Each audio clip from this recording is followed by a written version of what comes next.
Uttar Pradesh India का दिल, परंपरा और जिंदगी से भरा हुआ। हरे भरे खेतों के बीच बसा था एक छोटा सा गांव, जहां आधुनिक दुनिया की भागम भाग नहीं पहुंची थी। यहाँ पुराने पेड़ों की छांव में रहती थी एक नन्ही बच्ची, मीना शर्मा। मीना की हंसी खेतों में गूंजती थी, उतनी ही चमकदार और साफ जितनी सुबह का सूरज। उसका हर दिन गांव के छोटे छोटे सुखों से भरा होता था।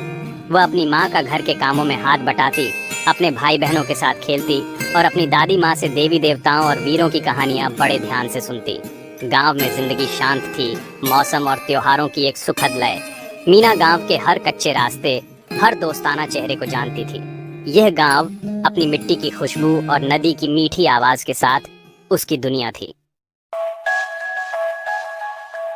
मीना के परिवार में आस्था बहुत गहरी थी, उनकी जिंदगी में रची बसी हुई।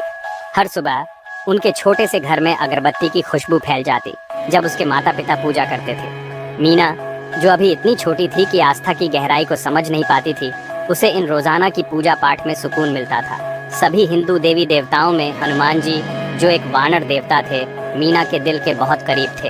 अपनी ताकत, साहस और भगवान राम के प्रति अटूट भक्ति के लिए जाने जाने वाले हनुमान जी उन सभी गुणों का प्रतीक थे जिनकी मीना इच्छा रखती थी।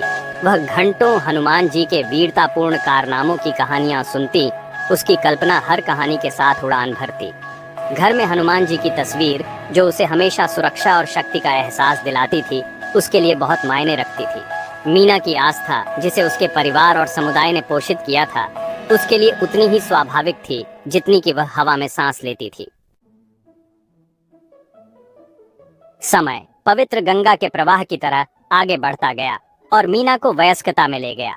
शादी, जो एक सामाजिक अपेक्षा थी, ने उसे अपने बचपन के घर की सुख सुविधाओं को छोड़कर एक नई जिंदगी में कदम रखने पर मजबूर कर दिया। उसका पति, जो पड़ोसी गांव का था, उसके लिए एक अजनबी था। उसका चरित्र परंपरा के पर्दे में छिपा हुआ था। शुरुआती दिन नए चेहरों और अनजानी रीतियों के बीच एक धुंध की तरह बीते, लेकिन धीरे धीरे मीना पर उसकी नई जिंदगी की कठोर सच्चाई का एहसास होने लगा। उसका पति उसके बचपन की कहानियों के नायकों की तरह नहीं था, बल्कि एक क्रूर अत्याचारी इंसान था। जिस इंसान ने उसकी रक्षा और देखभाल करने की कसम खाई थी, वही अब उसे दर्द देने लगा था। दिन कठोर परिश्रम के एक अंतहीन चक्र में बदल गए। उसकी हर हरकत पर नजर रखी जाने लगी। उसकी आत्मा धीरे धीरे उसके अत्याचार के बोझ तले दबती जा रही थी। मीना, जो कभी जीवन की खुशियों से भरी रहती थी, अब खुद को निराशा के पिंजरे में कैद पाती थी। मीना की रातें लंबी होती थीं, जो खामोश आंसुओं और बेबस प्रार्थनाओं से भरी होती थीं।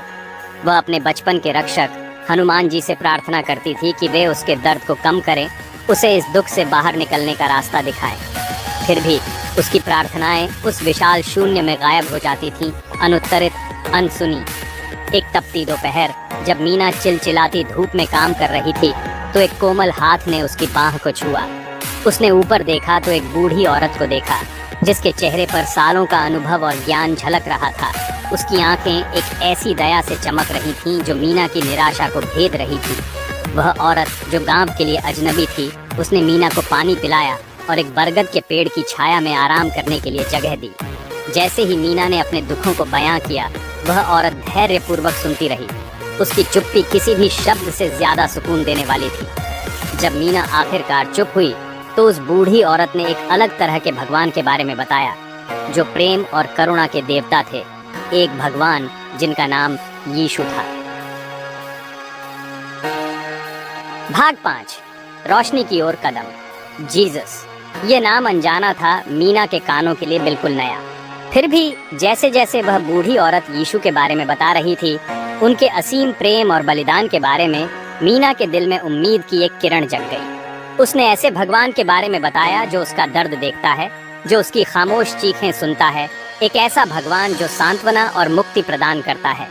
उत्सुकतावश मीना खुद को इस नए धर्म, इस अनजान भगवान की ओर खींचती हुई पाई, जिसने निराशा के बीच आशा की पेशकश की थी। उस बूढ़ी औरत ने मीना को पास के एक चर्च में आने के लिए बुलाया, एक ऐसी जगह जहां लोग यीशु की आराधना करने के लिए इकट्ठा होते थे। पहले तो झिझकते हुए मीना ने इस अनजान जगह पर कदम रखने का फैसला किया। जैसे ही उसने चर्च में प्रवेश किया, शांति की एक लहर उस पर छा गई। भजन जो एक ऐसी भाषा में गाए जा रहे थे जिसे वह समझ नहीं पा रही थी, उसकी आत्मा के अंदर तक गूंज रहे थे। पादरी के शब्द जो करुणा और प्रेम से भरे हुए थे, सीधे उसके घायल दिल से बात कर रहे थे। भाग 6 बदलाव की फुसफुसाहट। मीना खुद को हर हफ्ते चर्च जाती हुई पाई। एक अदृश्य शक्ति उसे वहां खींच कर ले जा रही थी। यीशु की शिक्षाएं, प्रेम, क्षमा और समानता का उनका संदेश उसकी आत्मा के साथ इस तरह प्रतिध्वनित हुआ जैसा पहले कभी नहीं हुआ था। उसने उनके बलिदान, मानवता के पापों के लिए क्रूस पर उनकी मृत्यु और उनके चमत्कारी पुनरुत्थान के बारे में सीखा। हर मुलाकात के साथ मीना के जीवन को घेरने वाला अंधेरा छंटने लगा। यीशु की शिक्षाएं सूरज की किरणों की तरह थीं, जो निराशा को भेदती हुई उसके रास्ते को रोशन कर रही थी। उसने एक ऐसी शांति का अनुभव करना शुरू कर दिया जिसे उसने पहले कभी नहीं जाना था। एक ऐसी ताकत जो उसके भीतर से आ रही थी। मीना में आया बदलाव किसी से छिपा नहीं था। उसका स्वभाव नरम हो गया था। उसकी आंखें जो कभी निराशा से भरी रहती थीं, अब एक नई उम्मीद से चमक रही थीं। उसने खुद के लिए खड़े होना शुरू कर दिया, अपने पति की क्रूरता का विरोध करना शुरू कर दिया। बदलाव की फुसफुसाहट जो पहले धीमी थी, अब पूरे गांव में गूंजने लगी थी। भाग 7 तूफान का सामना।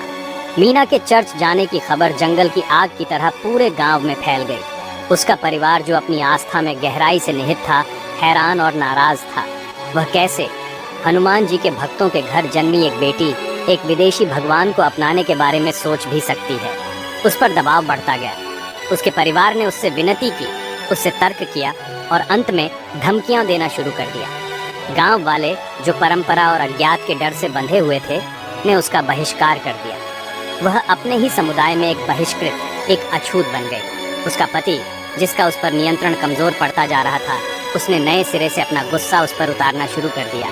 फिर भी मीना दृढ़ रही। जिस डर ने उसे कभी पंगु बना दिया था, वह अब चला गया था। उसकी जगह यीशु में अटूट विश्वास ने ले ली थी। उसने अपनी आवाज, अपनी ताकत, अपनी मुक्ति पा ली थी। उसने चुप रहने, दबाव में आकर वापस समर्पण करने से इनकार कर दिया।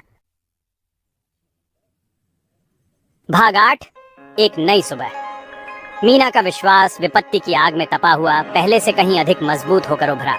उसे चर्च समुदाय में सांत्वना और शक्ति मिली, जो यीशु के प्रति अपने प्रेम से बंधे हुए लोगों का एक समूह था। उन्होंने खुले हाथों से उसका स्वागत किया। उसे वह समर्थन और समझ प्रदान की जिससे उसके अपने परिवार ने उसे वंचित कर दिया था।